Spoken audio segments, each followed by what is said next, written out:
Alors on est le 6 juillet et je suis très contente de vous retrouver aujourd'hui dans une nouvelle vidéo. Ce sera donc la vidéo tout ce que j'ai manifesté au mois de juin. Sachant que la dernière chose dont je vais vous parler, c'est quelque chose que j'ai manifesté plutôt début juillet.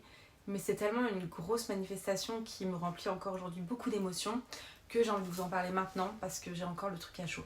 Donc voilà, donc à la fin restez bien, vous aurez ma plus grosse manifestation du mois de juin-juillet et peut-être même de ma vie. Donc tout d'abord, en juin, j'ai manifesté le retour d'un ex. Dans ma dernière vidéo, j'avais manifesté le retour d'un ex avec qui c'était mal passé et je vous avais dit que j'avais la croyance que mes ex revenaient toujours et que c'est ça qui les faisait revenir finalement.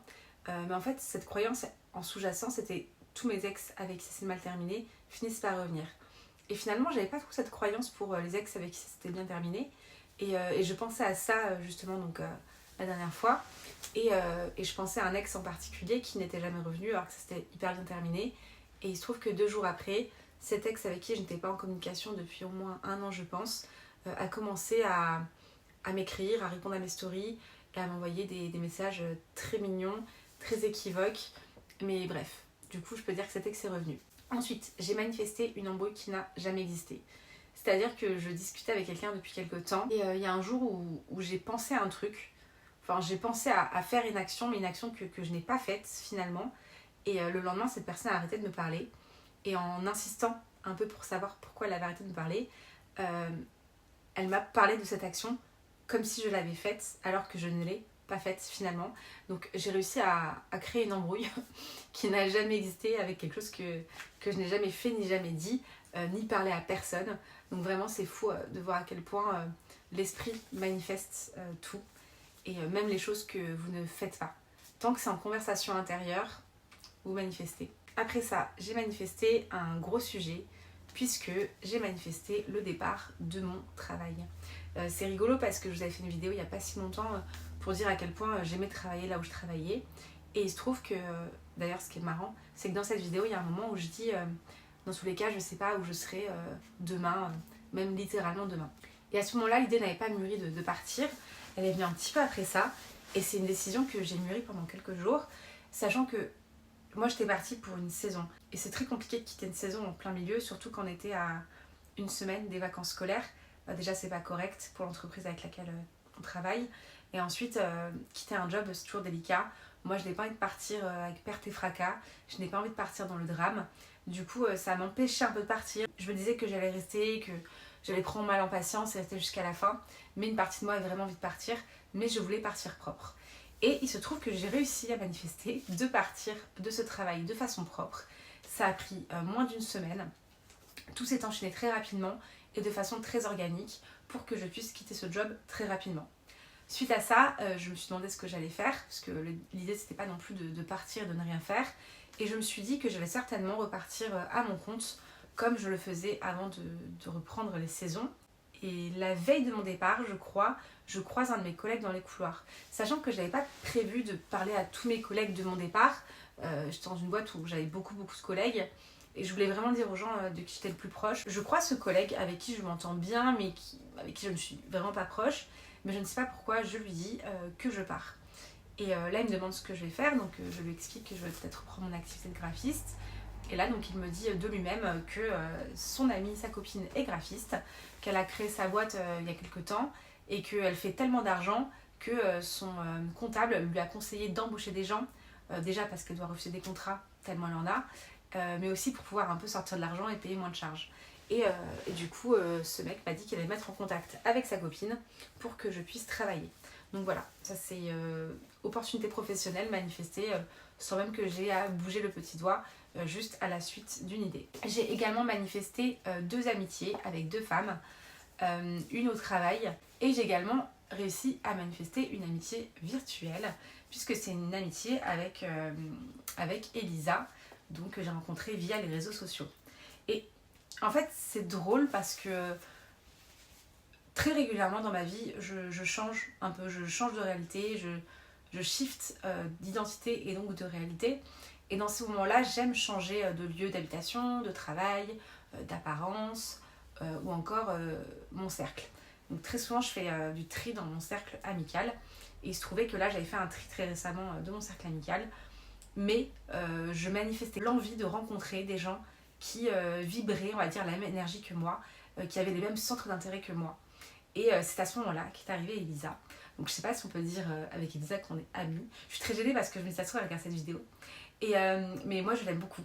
Et on parle tous les jours avec Elisa. Et vraiment c'est une très belle rencontre qui est arrivée pile au moment où je le voulais. Et c'est une personnalité qui vraiment match avec qui je suis et qui j'aspire à être. Et depuis que j'ai cette amitié avec Elisa, j'ai eu d'ailleurs énormément de déclics dans ma spiritualité, dans ma connaissance, dans mon appréhension du non-duel. Je pense qu'on s'aborde beaucoup l'une à l'autre et on s'élève vers le haut l'une et l'autre. J'ai également manifesté ce mois-ci une semaine de vacances puisque mon job me logeait. J'étais donc logée par mon entreprise, sachant que quand on quitte cette entreprise, normalement on doit sitôt libérer le logement de fonction qu'ils vous ont prêté. Moi j'ai réussi à manifester de pouvoir rester 10 jours de plus dans ce logement de fonction, 10 jours sous canicule, près de l'océan. Moi j'appelle ça des vacances, voilà. J'ai manifesté 10 jours de vacances, tout frais payé, près de l'océan. Des choses un peu sympas que j'ai manifestées aussi. Sur ma dernière semaine dans mon job, j'ai vraiment manifesté de passer une super semaine pour avoir vraiment un bon souvenir de cet emploi. Et notamment, il y a une journée où vraiment j'étais particulièrement de bonne humeur et j'ai manifesté pour que ce soit une des plus belles journées de ma saison. Et cette journée-là, quand je vous dis que j'ai eu des compliments toute la journée, les gens venaient à mon bar pour commander, ils repartaient, ils revenaient me faire un compliment, me dire que j'étais très belle, que ce genre de choses. Et ça a duré toute la journée comme ça. Et c'était vraiment une journée très agréable. Également, j'ai manifesté la réparation de mon MacBook Pro. Sachant que mon MacBook, ça faisait 6 mois qu'il avait un problème. Il devait être toujours branché sur secteur pour pouvoir fonctionner. Moi, j'ai un problème, c'est que je ne manque jamais d'argent. J'en ai souvent d'ailleurs bien plus que je n'en ai besoin. Mais il y a des domaines dans lesquels j'ai beaucoup de mal à dépenser. Et mon MacBook Pro, en l'occurrence, c'est un domaine dans lequel j'ai beaucoup de mal à lâcher de l'argent. Donc j'avais pas envie de le faire réparer, j'avais pas envie d'en racheter un nouveau, ça coûte une blinde. Et même si j'avais les moyens de le faire, je n'avais pas envie de le faire. Je voulais qu'il se répare tout seul. Sachant que j'ai quand même une personnalité, au-delà de tout ce que vous voyez, de la personne un peu spirituelle que je suis profondément et très sincèrement au fond de moi, je reste une personne très bizarrement qui est très cartésienne. Et j'ai besoin que mes manifestations, elles prennent un chemin logique. Un chemin qui soit acceptable et entendable pour mon ego humain. Donc j'ai toujours besoin qu'il y ait des biais de connexion logique entre ce que je veux manifester et le résultat. Et là, ce qui s'est passé, c'est que donc ça faisait 6 mois que je travaillais comme ça, avec mon ordi branché toujours à une prise. Et le fil était assez court, donc un jour j'ai décidé d'aller acheter un fil un peu plus long.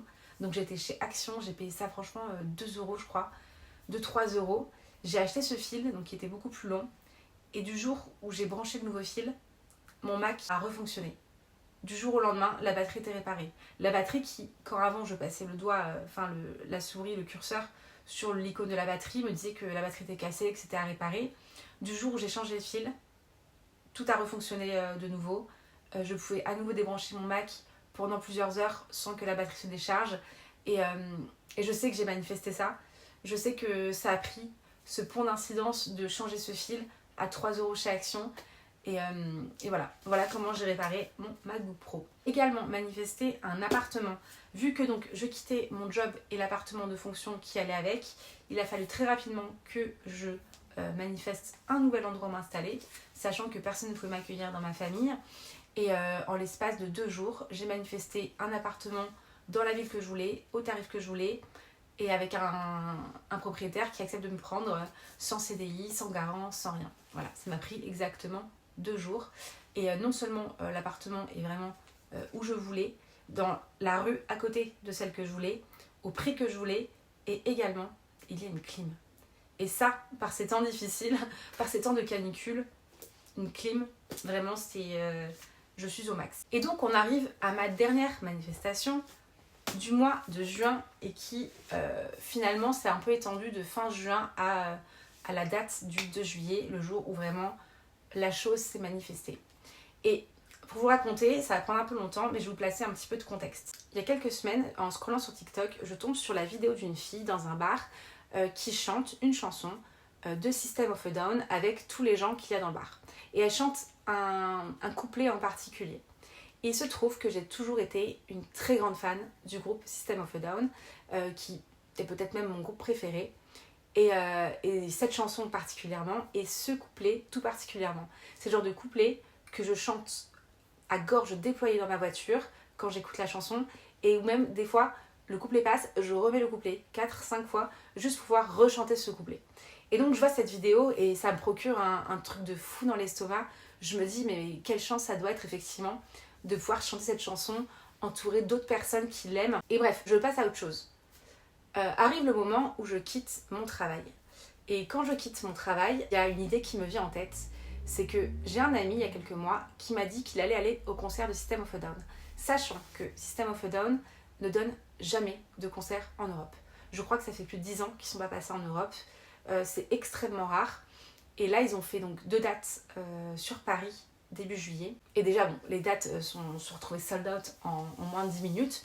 Mon ami qui va à ce concert était le jour à l'heure sur le site pour prendre sa place. Il n'a pas eu de place. Il a dû racheter une place en revente. Ça lui a coûté, je crois, 180 € pour acheter une place pour ce concert. Et je crois que chaque date, il y avait 80 000 personnes. Peut-être un peu moins, je sais plus. Bref, c'est vraiment, c'était concert-événement, quoi. Et au moment où il avait acheté sa place en revente, il m'avait proposé de moi aussi acheter une place parce qu'il savait que j'étais fan de ce groupe et pour qu'on y aille ensemble. Sauf que moi, à ce moment-là, déjà, je savais que j'allais travailler, donc je ne pouvais pas me libérer un week-end pour monter à Paris et aller au concert, ou bien ça allait être très compliqué. Et également, comme je vous ai dit, moi, il y a des domaines où je ne sais pas pourquoi j'ai du mal à lâcher de l'argent, et le domaine du loisir, ça en fait partie.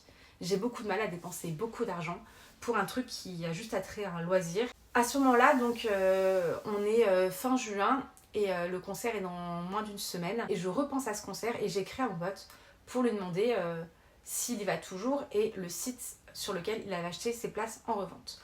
En me disant, je vais regarder s'il reste des places, et s'il reste des places, peut-être que ça voudra dire qu'il faut que j'y aille. Et donc, il m'envoie le lien du site. Et là, je vois qu'il reste des places dans la zone où lui-même a ses places, parce que le but, c'était quand même que j'y aille avec lui. Et je vois que les places sont à 96 €.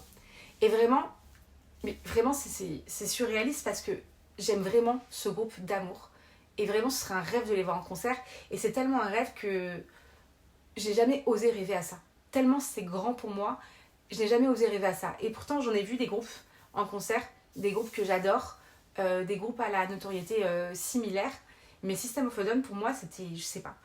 Bref, donc là, je me retrouve dans ces places à 96 € et je me dis trop cher. En plus, je viens de quitter mon emploi, j'ai pas encore retravaillé, je sais pas comment vont être les finances d'ici 1 ou 2 mois. Et je me dis trop cher, tant pis. Le lendemain, j'y repense, je retourne sur le site et là, je vois que les places sont passées à 82 €. Et en fait, je comprends que, comme c'est un site de revente de places, ce sont les particuliers qui décident du prix auquel ils veulent revendre leur place et que selon la personne qui revend sa place, c'est elle qui choisit son prix et donc que le prix varie.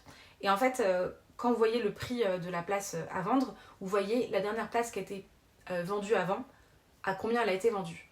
Et donc là, je vois 82 €, je sais plus. Et je me dis, bah, si les places baissent de prix comme ça, ou changent de prix comme ça, je vais essayer de manifester que la place passe à 42 €. Et quand elle sera à 42 €, ce sera le signe qu'il faut que je la prenne. Et là, je vous dis, on est à une semaine du concert. Donc je retourne comme ça toute la journée, tous les jours sur le site. Et parfois, le prix augmente, parfois il baisse. Enfin vraiment, c'est comme la bourse. Jusqu'au moment où je tombe sur une place à 43 €. Et là, je me dis, 43, ce n'est pas 42.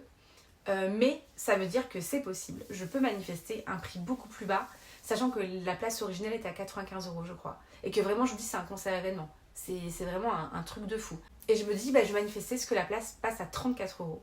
Et quand elle sera à 34 €, ça voudra dire qu'il faut que je prenne cette place et que j'aille à ce concert. Jusqu'au jour où on est à la veille du concert, je mange avec ma mère. Et là, ma mère me dit qu'elle m'a trouvé un poste de graphiste dans un petit village pas loin, dans une mairie. Et en fait, je la remercie déjà d'avoir pensé à moi, mais je lui explique que ça m'intéresse pas en fait. Et je lui dis cette phrase qui sort vraiment du cœur, où je lui dis, maman, moi je veux une vie extraordinaire. Et en disant cette phrase, je repense à ce concert et je pense au fait que là je suis dans mon petit village au chômage et que ma vie n'a rien d'extraordinaire, mais que ce concert, ça pourrait être l'occasion de faire un truc extraordinaire. Et même si ça vous paraît rien dit comme ça, pour moi c'est un truc extraordinaire. Et du coup je me couche là-dessus et je me réveille à 5 h du matin. Et c'est 5 h du matin le jour où si je veux aller à ce concert, il faut que je parte dans l'après-midi. Je me réveille à 5h du matin, j'ouvre l'application de vente de place et là je vois qu'il y a un billet à 49 €. Et en dessous, il y a écrit dernier billet vendu il y a 15 minutes, 34 €. Et là j'ai pris ça comme une parabole en fait, de me dire que à force d'attendre l'extraordinaire, j'allais certainement passer à côté de l'extraordinaire et qu'au bout d'un moment il fallait mettre en place également des actions. Et donc j'ai décidé de prendre cette place à 49 €. 49 c'est pas 42, mais c'est pas grave. J'ai vu écrit 34 €, j'ai vu écrit la place à 34 €, j'ai manifesté une place à 34 €. Est-ce que c'est moi qui l'ai eu? Non. Moi j'ai eu la place à 49 €. Et dans la foulée, j'ai acheté un billet de bus pour me rendre à Paris à 35 € je crois, sachant que c'est pareil, j'ai beaucoup de mal à dépenser pour les transports et les trains c'était plus de 200 € pour se rendre en train. J'ai réussi à trouver une place de bus à 35 € et un covoiturage et bref, je me suis rendue à Paris. Là-bas, mon ami qui allait également au concert a pu m'héberger, je n'ai pas eu à payer le logement et je suis allée à ce concert qui a été une expérience. Je n'ai pas les mots encore aujourd'hui pour vous dire à quel point ça a été une expérience folle pour moi et qui a été même sujet à des déclics qui n'ont rien à voir avec le concert finalement. Je crois vraiment sincèrement qu'à ce concert, j'ai vécu le moment le plus beau et le plus pur de vraiment toute ma vie. Et je vous en parle encore avec beaucoup d'émotion parce que je suis toujours pas redescendue du truc. Vraiment, j'ai vécu une expérience de fou où quand j'étais là devant ce groupe que j'écoute depuis que je suis toute jeune, on était au cœur même de la manifestation. Dans le sens où ce groupe, il existait et il m'apportait déjà beaucoup de joie, mais il n'était pas dans le concret. Et là, de les voir en face, ça a amené un truc d'extraordinaire, très concret. Genre, j'y étais. Enfin, je sais, j'ai pas les mots en fait pour expliquer. J'ai peur de me perdre dans mes explications, mais en gros, vraiment le plus beau moment de ma vie. Et face à ce moment si beau, si pur, j'ai vraiment, alors c'est stupide dit comme ça, mais j'ai remis absolument toute ma vie en perspective. J'ai revu tous ces moments laids que j'ai vécus, tous ces moments où des gens ont abusé de moi, où je me suis laissée marcher dessus, tous ces moments où je me suis embourbée dans des situations qui n'étaient pas confortables, qui étaient mauvaises pour moi. Et je me suis dit, mais si j'avais su que tant de bonheur et de beauté existait dans le monde, jamais, mais au grand jamais, je n'aurais accepté de vivre ces situations. Et plus jamais aujourd'hui, je ne vivrai ces situations. Parce que maintenant, je connais la beauté. Je sais ce que c'est que le bonheur à l'état pur. Vraiment, je ne saurais pas vous le dire autrement. Jusqu'au moment où il y a eu cette chanson que j'avais vue sur ce TikTok un mois auparavant. La chanson, une de mes préférées, donc de System of a Down. Et j'ai des frissons là, vous en parlez. Et au moment du couplet, quand je chantais ce couplet, entourée de... Ouf, vraiment j'ai des frissons. De 80 000 personnes qui chantent cette même chanson avec la même joie, avec la même intensité, tout autour de moi. C'était un moment de fou. C'est vraiment, j'ai pas les mots pour expliquer la beauté de ce moment. Et ce qui est très drôle aussi, c'est que ces paroles, je les connais par cœur depuis des années, je les chante depuis des années, mais j'ai jamais vraiment fait attention à leur signification. Et ces paroles, en gros, ça dit Père, entre tes mains, je remets mon esprit. Père, pourquoi m'as-tu abandonné? Et c'est tout simplement des citations de la Bible lors de la mort de Jésus. Et c'est très drôle parce que je suis en train de lire la Bible en ce moment. Parce que suite au déclic dont je vous parlais, notamment que j'ai eu suite à mes conversations avec Elisa, je me suis beaucoup intéressée à la religion catholique. Et surtout, en fait, ces paroles de Père, pourquoi m'as-tu abandonné? Et je te remets mon esprit, dans tes mains je remets mon esprit. C'est des phrases que j'ai pu penser mot pour mot, sans jamais les avoir lues, lors de ma nuit noire de l'âme, celle qui a conduit à mon éveil spirituel. Je me souviens de grands moments de désespoir à demander à l'univers, à Dieu, à que sais-je, pourquoi est-ce que tu m'as abandonné et ressentir ce truc de je m'en remets à toi, je remets ma vie à toi, je veux plus me battre, je veux plus contrôler, je ne veux plus jouer, je m'en remets à toi.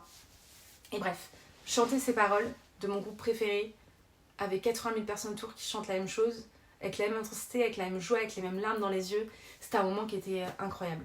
Et vraiment, ça restera le plus beau moment, je pense, de ma vie. Et je me dis que si j'étais pas partie de mon travail, si toute une série de choses ne s'étaient pas passées comme elles se sont passées, je n'aurais jamais été à ce concert et je n'aurais jamais connu ce moment incroyable. Voilà. Et je pense que c'est une des plus belles manifestations qui me soit arrivé dans toute ma vie. Ce concert de System of a Down. Vraiment. Même si ça paraît rien dit comme ça, pour moi ça a été vraiment un moment incroyable. Et d'ailleurs, en parallèle de ce concert, il s'est passé des synchronicités assez rigolotes. C'est-à-dire que déjà dans le covoiturage qui m'a amené pour aller au bus pour monter à Paris, je suis montée avec une fille qui m'a demandé pourquoi je montais à Paris, donc je lui ai dit que j'allais à un concert. Et elle m'a dit qu'elle aussi elle allait à un concert, en tout cas elle allait au concert de Bad Bunny en l'occurrence. Et elle m'a demandé ce que je faisais dans la vie, donc je lui ai expliqué que j'étais graphiste EDA. Et elle m'a dit qu'elle avait une amie à elle qui faisait le même travail, mais que c'était un peu compliqué pour elle en ce moment et que du coup, elle venait juste de péter un plomb et de partir à Porto, travailler dans une boîte de téléconseillers française qui était exportée à Porto. Et ce qui est très drôle, c'est que l'amie que je rejoignais à Paris à ce moment-là, il y a 2 mois, avait contacté cette même entreprise et était partie travailler à Porto. Et lorsque je lui ai dit que je quittais mon job, donc on parle de ça 10 jours auparavant, il m'a dit mais rejoins-moi à Porto, viens travailler dans la boîte pour laquelle je travaille. Et je trouvais ça fou que cette fille là dans ce covoit me parle de cette boîte, me parle de Porto et de son amie qui était graphiste et qui travaillait dans la boîte dans laquelle mon amie que j'allais rejoindre à Paris travaillait. Ça veut pas dire que je vais partir à Porto, ça veut pas dire que c'est écrit, mais la synchronicité était vraiment amusante. Et en synchronicité aussi, pendant le concert, donc je discutais avec mon amie des concerts qui nous restaient à voir avant de pouvoir mourir en paix, sachant que moi vraiment System, je pense que c'était le dernier maillon de la chaîne quoi. J'ai vu beaucoup de concerts dans ma vie, beaucoup de groupes que j'adore, et System c'était vraiment l'inaccessible que finalement j'ai atteint. Et je lui disais que moi il n'y avait plus de concerts vraiment qui me feraient vibrer, et que le seul regret de ma vie c'était quand j'étais petite de ne jamais être allée voir Roméo et Juliette, la comédie musicale, parce que j'étais tellement fan de cette comédie musicale. Le lendemain, je pars de Paris pour rentrer chez moi et je passe par le Palais des Congrès puisque j'allais à l'arrêt de bus qui était juste à côté. Et dans le Palais des Congrès, il y avait une affiche pour dire qu'à partir de, je crois, octobre 2026, il refaisait une tournée de Roméo et Juliette, la comédie musicale. Et j'ai trouvé ça fou, vraiment. Je trouvais ça fou, et en même temps, quand on est dans la manifestation de la non-dualité, tout ça est fou sans l'être, mais c'est toujours tellement impressionnant quand un truc se manifeste en fait. Quand d'une simple idée, on la voit apparaître dans sa réalité, c'est toujours extrêmement fou. Voilà, écoutez, c'est tout pour moi pour aujourd'hui, et j'espère que j'aurai plein de nouvelles manifestations à vous raconter fin juillet. Mais celle-ci, je pouvais pas la garder plus longtemps. Celle-ci, elle m'a tellement pris à l'âme, au trip, à tout ce que vous voulez, que j'avais besoin d'en parler maintenant. Je pouvais pas garder ça pendant 1 mois de plus. Voilà. Je vous remercie de m'avoir écouté et je vous dis à très bientôt dans une nouvelle vidéo.